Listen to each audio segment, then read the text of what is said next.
برنامج ستار أكاديمي يعود من جديد بعد توقف دام 6 سنوات، وجاء الموسم الثاني عشر الذي طال انتظاره بتغيير كبير، حيث سيتم تصويره في الرياض رمضان عام بيروت. ونشرت العديد من المصادر صورا لبعض الفنانين الشباب الذين قيل بأنهم من المشاركين في الموسم الجديد. يشار إلى أن البرنامج سيكون من تقديم مقدمة البرامج اللبنانية هند خليفة، على الرغم من انتشار شائعات تفيد باستبدالها بمقدمة برامج أخرى.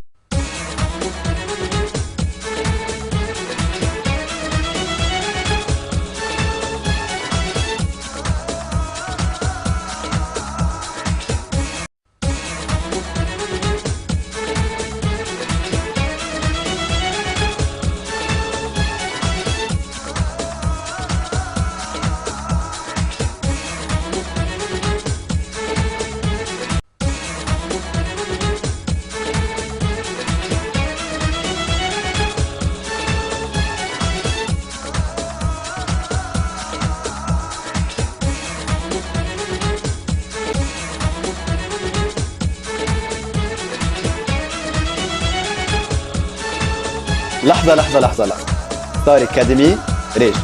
بدك تعرف تفاصيل؟ كفي مع هيدا الفيلم. سبق وذكرنا انه ستار أكاديمي راجع على LBCI انتاج رولا سعد، والارجح انه رح يتم له التصوير بالسعودية. بس يا جماعة مثل ما سبق وقلنا لكم انه يمكن ما يلحقوا بهيدا الموسم بعد شهر رمضان المبارك انه يبدا البرنامج، خاصة انه الكاستينج بعد ما انعمل. لحظة ستار أكاديمي راجع. بدك تعرف تفاصيل؟ كفي مع هيدا الفيديو. سبق وذكرنا انه ستار أكاديمي راجع على LBCI انتاج رولا سعد، والارجح انه رح يتم التصوير بالسعودية.